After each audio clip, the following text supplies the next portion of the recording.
Most young women are into makeup, sports, medicine, or technology. But then there are other young women who are into violence and murder. It's Bonnie and Stretch, the case of Joanna Dennehy, right now on Love and Murder.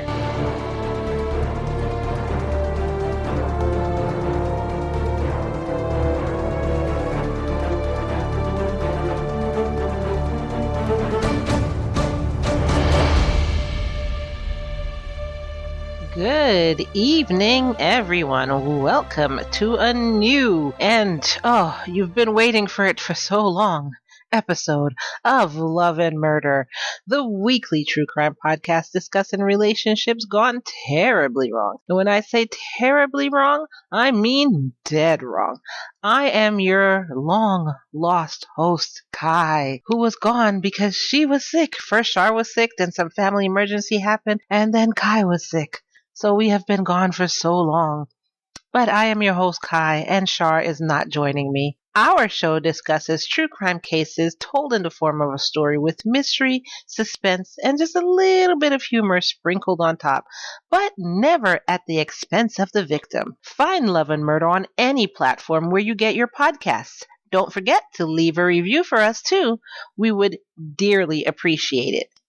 In our return from COVID episode, we are discussing a serial killer who killed all of her victims in the span of just a couple weeks.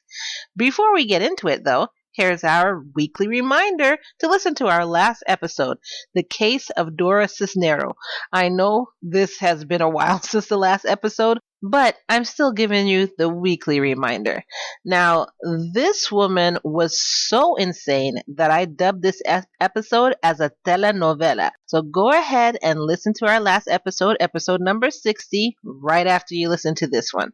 And don't forget to check out our Patreon, www.patreon.com/love and murder, where we are still running our summer sale because of so many becauses. But we'll get into that later on in the show. So, now, on to the show. Joanna Dennehy was born in St. Albans, Hertfordshire, UK in 1982. Although that's where she was born, she was actually raised in Harpenden with her dad Kevin and her mom Kathleen. Kevin was a security guard and her mom was a grocery worker. And she also had a sister named Maria. Her parents, growing up, hoped that whenever she got out of high school, she would go to college or university in the UK to become a lawyer. I think in the UK they call them a barrister, something like that. I can't remember. Anyway, they wanted her to become a lawyer.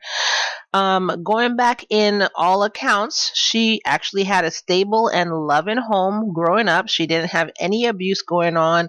She wasn't bullied in school or anything like that. She actually had a very good childhood. All through childhood, she did really well in school. But when she became a teenager and, getting into high school and everything, she started experimenting with drugs and alcohol.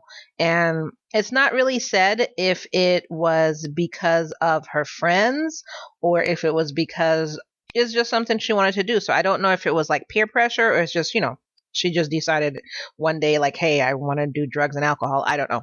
But that's what she decided to do. And then on top of all of that, she started doing petty crimes. So she started stealing, shoplifting, stuff. Well, stealing and shoplifting is the same thing, but shoplifting. So just really petty crimes. By the age of 15, she started running away from home, and she ended up doing that around 8 times before she even turned 16. When she turned 16, she, at that point in time, I guess they have the legal right to decide whether they want to live at home or not. So she decided that she didn't want to live at home. And so she left. And when she left home, she then entered a relationship with a 21-year-old named John Trainer and moved in with him. And then as time went by, she actually had 2 children with him. As the relationship grew, and so did the children, John and her family realized that Joanna wasn't really paying attention to neither John or the children. She was more about what she wanted to do. She wanted to have fun. She wanted to do whatever. And even if the children were like hungry or needed to be bathed, it was about what she wanted, how she felt. So they saw this increase in narcissism in Joanna. And also another thing they saw an increase in is her drug and alcohol use. So by this time she had become an alcoholic and a full-fledged drug addict. It wasn't just doing drugs here and there. She was like addicted to it and dependent upon it. And because of all of this, of course, her and John would argue and fight, and it just wasn't a good space for John or the children. But that's not all. On top of all of that, Joanna started self-harming herself. So she would usually cut herself on her stomach. She would take a knife or a razor blade, and the place that she liked to cut herself most was on her stomach. And for some reason, on top of all of this, so like I guess the cherry on top, she ended up having like a growing hatred for her mom from out of nowhere. She just started hating her mom and would start like yelling about how much she hates her mom and how much her mom didn't do anything for her. And it just turned into this weird thing. But like, it was just out of nowhere because she didn't have a problem with her mother before. Now, because of all the crimes that she was committing, and she just wouldn't stop because, by this time, like I said, she's a drug addict, and usually drug addicts to continue getting their fix and continue getting their drugs, if they don't have enough money, they start doing petty crimes. So she continued and even had an increase in the amount of crime she was doing. She ended up being arrested and going to juvie. So what she was booked with going into juvie was burglary. Also, what they noticed while she was in juvie was that she was very manipulative and she did not care about her actions. She didn't care about what happened. She didn't care that she did this. She didn't care that she was hurting people.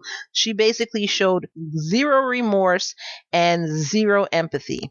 So at this point in time, with everything going on, John was like, I'm not going to have my kids around this at all. So he basically took his children and left. And so by the time Joanne got out of juvie, she was homeless. She had no place to go. Of course, being just a manipulative person, uncaring person, unfeeling person, a drug addict, and an alcoholic, she didn't go look for John or her children, and she just remained homeless, going from house to house, probably going from crack house to crack house or whatever. I'm not really sure. It doesn't really say in my research, but it did say that she was homeless. However, in 2012, when she was 30, she was arrested and convicted of theft. While she was in prison, she underwent psychological testing, and she ended up being diagnosed with psychopathic and antisocial personality disorder, as well as borderline personality disorders. They noticed that she had underlying psychopathic traits, which included rage, impulsivity, violence, and anger. And she was also diagnosed with paraphilia. Okay, bear with me here. I'm going to try. Paraphilia sadomasochism. Sadomasochism. I think that's how you say it. Where basically this is where a person gains sexual excitement from pain and humiliation. And after everything, like that's a lot. But after everything she was diagnosed with, they prescribed her with medication to regulate her moods. And then in 2013, when she's 31 now, she met a 40-year-old named Kevin Lee while she was in Peterborough. Kevin rented out cheap rooms to people who were vulnerable. They were homeless, or they were about to be homeless, or they just didn't have their act together and they didn't have enough money to get like an apartment or a house or anything like that. So he rented out rooms to them. He began paying rent for Joanna, and they ended up starting a sexual relationship. Joanna, on the other hand, acted as Kevin's, quote, paid enforcer, where she would go around and threaten people who owed him money, intimidate them, and, just get them to give him his money. So that's what she did in return. And because of this, she felt like she had a place to live now. She felt like she had money now. She felt more stable in her life. Because remember, when she was 15, she started running away. When she was 16, She got arrested, and then when she got out of juvie, she didn't have a house. So at 31, this is like literally the first time that she feels like she has a stable life. So she ended up doing what almost every person who has a mental illness does. I'm not saying everyone, but almost everyone. She stopped taking her antipsychotic medication because she felt like she was in control. She felt everything was good now. And this is not something to blame them for. This is actually an exact symptom of someone who has mental health issues. So if this is going on in your family, I mean, I know it can get frustrating.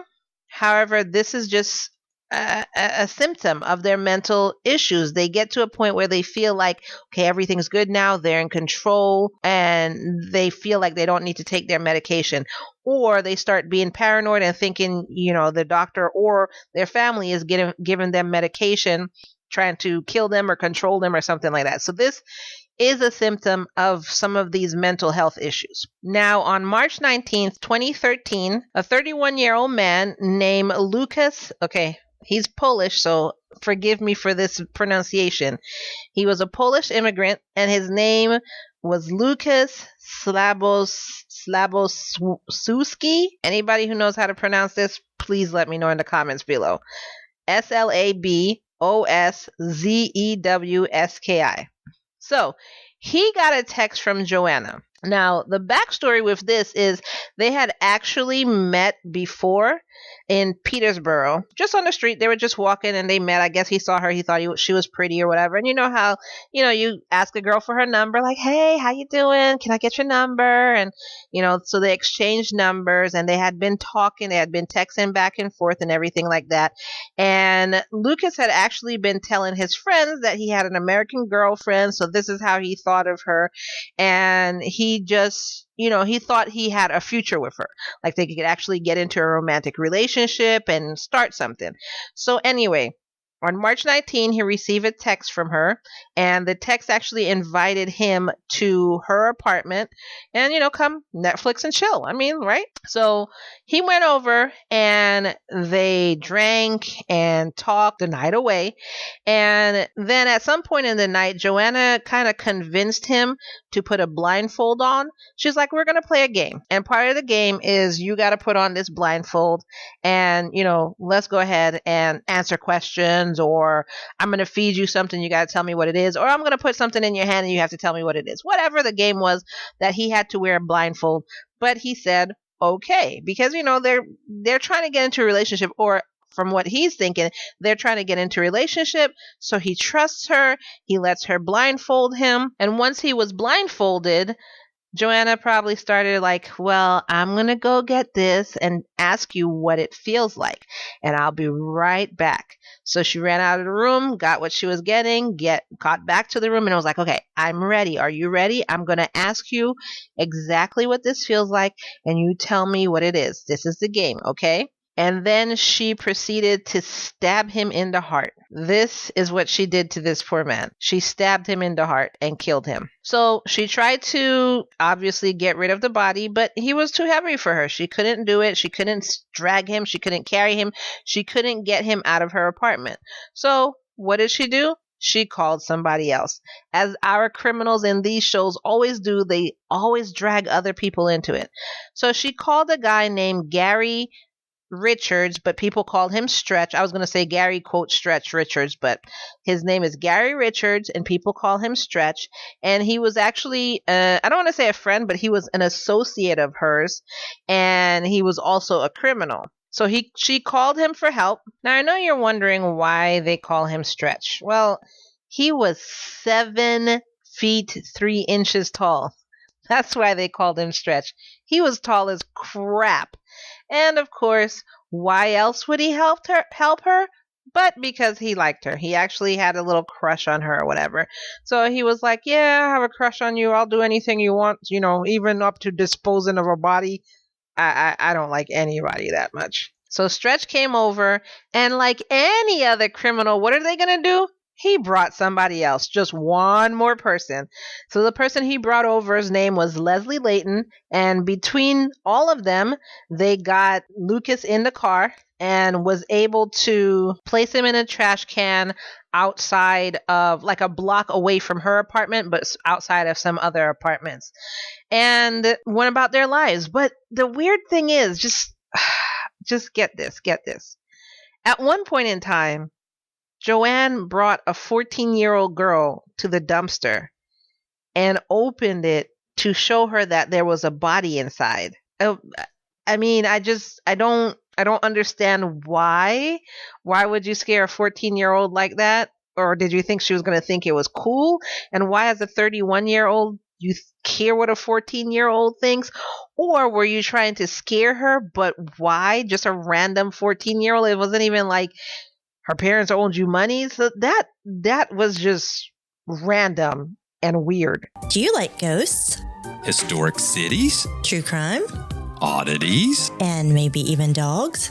How about Keith Morrison impersonations? Well, then you'll love Scary Savannah and Beyond. Join Brett and Crystal as we explore stories about the paranormal and more from all around the world. Get a dose of humor and hunt for creatures of the night with us and our fearless dogs, Layla and Coffee, who get a segment of their own every week. We also share what we're watching with a short review of a movie in every episode. Podcasting from the most haunted city in America, Savannah, Georgia. Join Scary Savannah and Beyond every Sunday at 8 p.m. Eastern Time. So anyway, that's what they did. And then a couple days later, they came back to the dumpster, got the body, and then threw it in a ditch in the countryside. And then a week went by, and on the 28th of March, 2013, Joanna decided to call her neighbor. This neighbor was a guy named John Chapman, who was 56 and a veteran. And she told him, come on over. Let's have some alcohol. Let's have fun. So, I guess he figured he had nothing better to do. It wasn't like he was really like into her, so he wasn't looking for a relationship or anything, not like Lucas. But he came over and they drank and talked, same MO as Lucas. They drank and talked until John got drunk and he passed out. And Joanna at this time is both high on drugs and now drunk with alcohol. She took that same knife she had used on Lucas and stabbed John 6 times in the chest. Once again, she couldn't move him, so who did she call? She called Stretch, and Stretch brought Leslie. Once again, the cycle continues. It was just 9 days apart, and this happens all over again. So Stretch was only happy to help yet again, but this time when she called him, Joanna said, quote, "Oops, I've done it again. Are you serious right now?" So once again, put the bodies in the car and took it to the same ditch that they had dumped Lucas's body in, and dumped that body in the ditch as well. Like, no caring whatsoever. And I mean, for you to commit a murder, you have to have a sense of no caring in the first place. But, just dumping it in the ditch, no caring. These 3 people, all 3 of them. On March 29th, which was exactly the next day after she killed John, Joanna called Kevin. Remember Kevin, her landlord? So she called him and invited him over to her apartment. Now we know for certain, if you're a guy, don't ever go into Joanna's apartment. That's just number 1 rule right there. But she called Kevin, invited him over to her apartment, and then stabbed him in the heart as well. Like all 3 of them, same MO. Stabbed him in the heart and killed him. But the significant difference with Kevin is that she then dressed his body in one of her black sequin dresses and then dumped him in a ditch in Newborough, which was 8 miles away from the other bodies that she had. So she still dumped him in a ditch, but this time she dressed him in one of her black dresses and dumped him 8 miles away in another town in another ditch. And again, same MO, help with Stretch came over to help her. But still, I wonder why she decided to do something different with Kevin. And that something different was to dress him in one of her outfits. That's the part I'm not understanding. And I would be interested to find out why. Now, Dr. Jeremy Coyd, who actually works with psychopaths, his interpretation of this was, quote, his body was placed in that way to degrade him and get excitement and pleasure from the humiliation of him even after he was dead, end quote. So that's what he said. That's why he said she did that to him. That's in, I, I don't know what to say about it. I was going to say that's interesting, but I mean, I guess it makes sense to a psychopath, and somebody who analyzes psychopaths would more understand that. I just don't understand that. Why him and why not anybody else? Or was she escalating like that of a serial killer? So would her other victims now be dressed in some form of clothing, like that a costume that she put on for them? Now, I don't know if you noticed, but no police has been called throughout all this time. And that's because the first two victims didn't have any friends or family in the vicinity, so nobody was missing them. However, she made a mistake because Kevin, although he was having sex with her, was still married. And his wife didn't know that he was cheating on her. So he had a wife and he had children. And of course, he didn't come home. So she called the police and reported him missing. Police went out and did a manhunt for him and found his body on March 30th. Once they found him, they started doing investigations as police do and realized that Joanna was somebody on their radar. So she became a person of interest and police went to find her. However, Joanna had other plans by this time. On April 2nd, 2013, her and Stretch went and committed a robbery in Norfolk. Then they contacted Stretch's associate because let's get more people into this. And this guy's name was Mark Lloyd, and Mark agreed to help them, get the stolen goods sold. So fence the stolen goods. Yeah, you like terminology I use. But once he got into the car, Joanna started boasting, like just literally boasting of murdering 3 people, how she did it, how it felt to her, and that she wanted to do it again. And Mark was like, oh my God, no, I don't murder people. What is wrong with this woman here? So he was kind of like put off by this. And, while he's in the car, Joanna's just going on and on and on. And she's like, I want to do this again. I want to murder again. I like the feeling or whatever. That's what she was saying. So Stretch, being Stretch, I guess, decided to drive her around and pointed out somebody, like say, hey, you want to murder them? So he just pointed at somebody and was like, you want to murder them? And Joanna was like, yeah. And she jumped out of the car and went and stabbed this person in the shoulder and then jumped back in the car and drove away.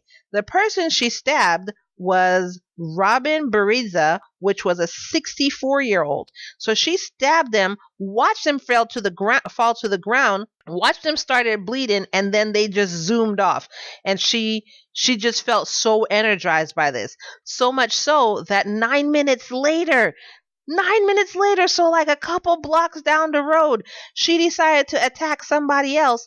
And she jumped out of the car again and jumped on this guy whose name was John Rogers, 57-year-old guy. She stabbed him more than 30 times in the street. They're just in the street. Where was everybody? Where was everybody? Anyways, the good news is both of those victims, Robin and John, survived these attacks, and they were able to tell the police, completely describe to the police who this crazed person was, what she looked like, everything. So now they kind of have a picture of who this person is, but they don't know it's Joanna. Then the next day, April 3rd, the bodies of Lucas and John were found in the ditch. But, you have on one end, you have Kevin found in a ditch 8 miles away. Then you have this crazy woman just stabbing up people in the street. And it doesn't really go hand in hand with Lucas and John, who were found in a ditch, somewhere else.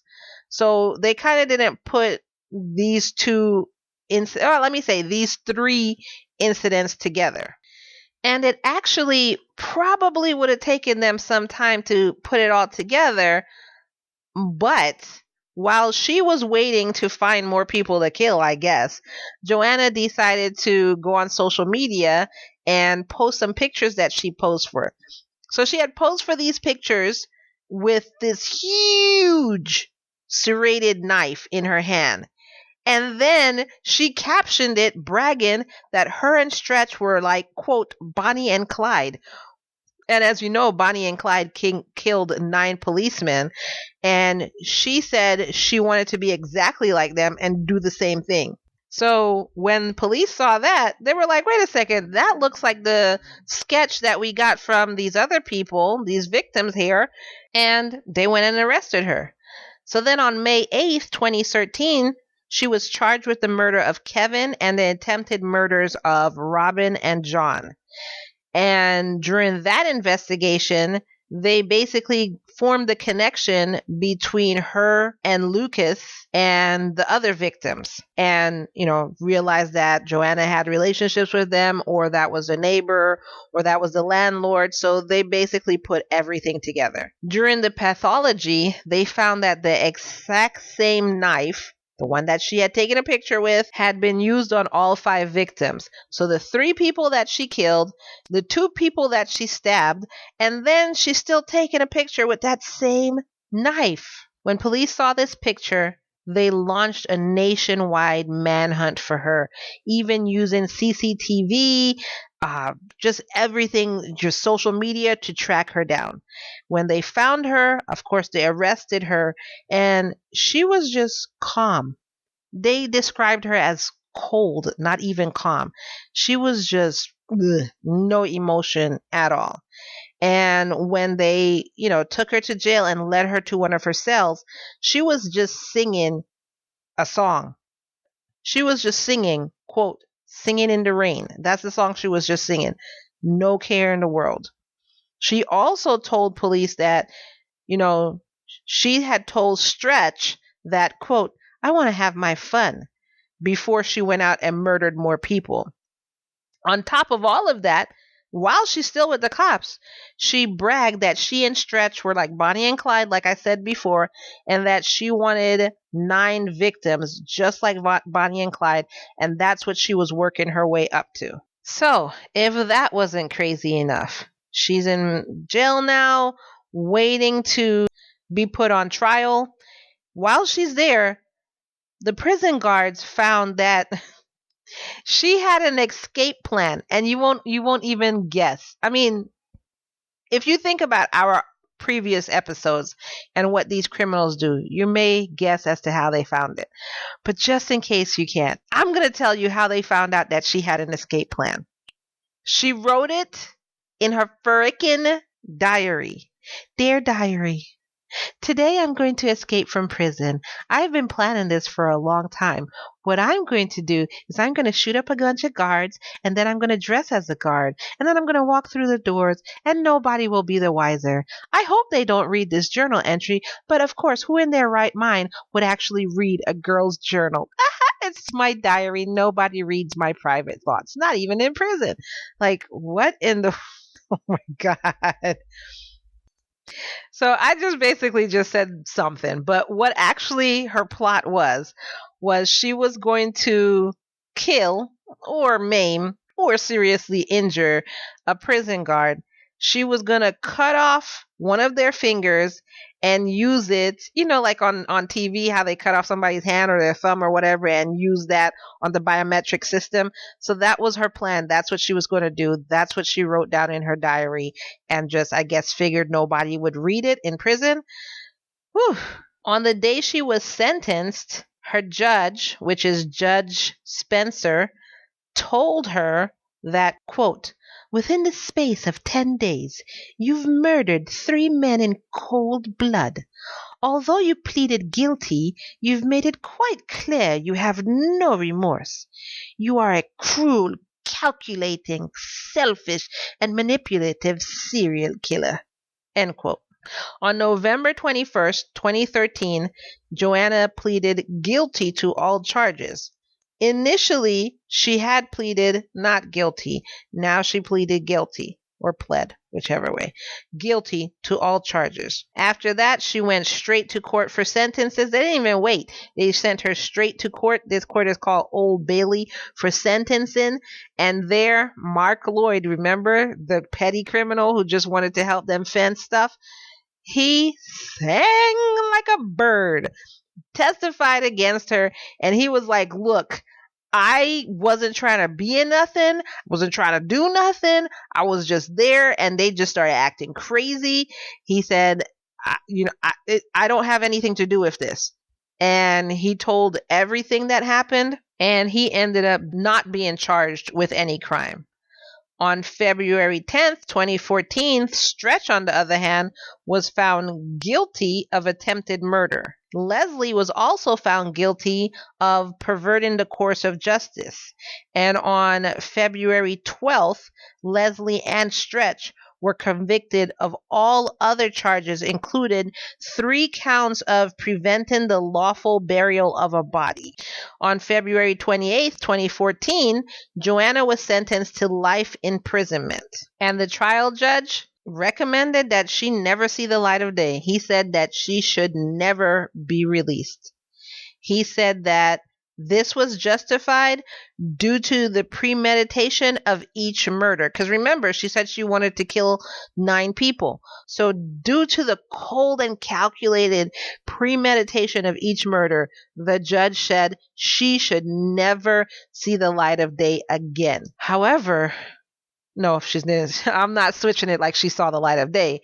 But what I'm saying now is, during her sentencing, you know how most people put their head down, start crying, whether they're guilty, they immediately start crying. If they murdered a whole family, they start thinking about themselves and start crying like, how could you do this to me? A whole lifetime, all. She, on the other hand, was laughing and just having the time of her life while they're telling her that you're going to be in prison for the rest of your life. After her trial, it turned out that, well, they found out, let me not say it turned out. They found out that Joanna had been on probation at the time of the murder. So she was still on probation. Oh my God. So she was on probation at the time of the murders for assault and for owning a dangerous dog. What kind of dog would you go on probation for? That's weird. Was it a pit bull or whatever? They didn't say what kind of dog, but I'm wondering, what do you label as a dangerous dog? And the reason why nobody was watching her at that time was that during that part of the investigation, they found out that her probation officers had actually been given inadequate training. And so they didn't know that they had to watch her as closely, or she had to come in, or just that's why she was running rampant. Also, I would like to note that when they found out that she was plotting her escape, they ended up putting her in solitary? Why can't I say solitary? They ended up putting her in solitary confinement. So she was there between September 2013 to September 2015. And because of that, she then tried to sue the British justice system for, quote, breaching her human rights by keeping her in solitary confinement for 2 years. Then in May 2016, she got a letter informing her that, yeah, screw you, girl. Your attempt to sue us is completely unsuccessful. The judge in this case actually told her that, quote, your solitary confinement was in accordance with the law. At all material times, it has been necessary and proportionate. That's what it said. It had some other stuff in there, but I left it out. So basically, condensing the quote, that's what it said. Basically, you were in solitary confinement for a reason, and you can't sue us because I agree why you were in solitary confinement. That's what it said. So she's currently in Bronzefield Category A prison in Surrey, Britain. And while she was in prison, she ended up falling in love. Aww. She fell in love with another inmate who was serving time at the time. And that inmate's name was Haley Palmer. And they were so in love, they actually had a suicide pact to each of them commit suicide.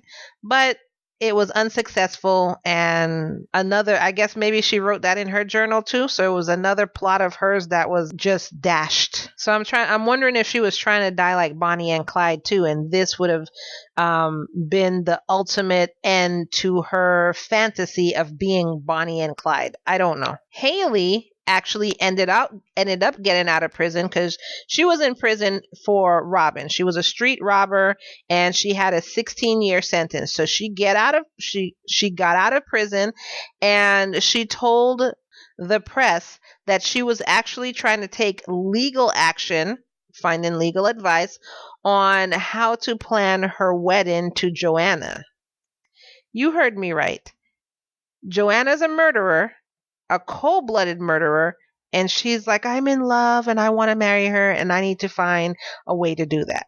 And she ended up telling the press that, look, maybe she made mistakes in her past, but I gave her an ultimatum. I said, if we're going to get married, you have to swear to me no more murders. Because if you murder one more person, I'm not going to be with you. So that's what she said. And she's like, Joanna said, yeah, of course. I love you. I'll never do this again. And apparently, like, they speak every day. Haley speaks very sweetly of Joanna, like she's really in love. And according to Haley, what she says is, quote, we fully intend to get married. And she also joked that, quote, we wouldn't be allowed to cut our wedding cake because there's no way they're going to let Joanna have a knife. So right now she's petitioning to try and be with Joanna, even though Joanna is still in prison and will be in prison for the rest of her life. And she's out of prison herself. I want to note that before the reported killings here, Joanna had already been boasting that she'd killed 4 times. So there's probably more bodies out there. And Haley's just cool with that. Wow. Also, another side note is that Joanna is one of only 3 women in the UK to be put on a life sentence. The other 2 were also murderers. That was Myra Hindley and another serial killer named Rosemary West, which I'm more than likely going to do a show on. Bronzefield, where Joanna is a private prison that's only for women in the UK, and it is the largest female prison in Europe. So that's where she is. Haley is out trying to beg the justice system to let them get married, I guess. 5 people have been victims, 3 of which are dead, 2 of which are still alive, and apparently, according to her, there's 4 more somewhere out there. So that is the case of Joanna Dennehy. What did you think about this case? Do you think she did this because of her mental illness or her lack of medicine? Do you think she just always wanted to do this despite the mental illness? Would you classify her as a serial killer because this happened in the span of 10 days? So would you classify her as a serial killer? Let me know in the comments below. And if you like this episode, then head on over to Apple Podcasts or Spotify and rate Love and Murder 5 stars. You can also download Good Pods and rate us on there too. You can say whatever you want in the description, but it helps bring us up in the charts so others could find us just like you did. Don't forget to visit us on Patreon to become an exclusive member of the L&M community. You get commercial-free, full-length episodes of Love and Murder, so you get an episode like this, but without all the commercials and all the stopping and everything like that. You also get bonus content like cases about love obsession or cases with the craziest crimes in them, or our new serial killer corner, which this week we're actually putting out a new serial killer episode. So if you want another serial killer episode, then join us on Patreon. You also get whole stories, behind the scenes, and so much more. Due to everything that's been going on in Char's and mine's life right now, I know you noticed that we haven't been here for a while. It has been so much going on. If you want to find out that story, that's also in our Patreon. But with everything going on in our life, We still have the summer sale running until the end of August. That is right. It is still going on because I have not even had a chance to end it. So once again, for the second time in a row, my error or my lack of time or everything that's going on in our life is your benefit. So go to our Patreon and sign up for the much thanks secret tier to get everything we put out for only $5 a month, which is half off. You can find the direct link in the show notes below, but I'm also going to tell you can just go to patreon.com/love and murder and look for the much thanks secret tier and sign up to that one. So either way, you can do it that way, or you could just click on the direct links in the show notes below. In September, however, this time is for real. In September, once September 1st hits, the prices will, and this time I'm not joking, even if I get sick again, even if something happens, those prices will be going back to normal.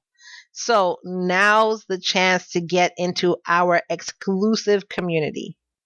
Follow us at social media at facebook.com/relationship crime, Instagram at Love Murder Podcast.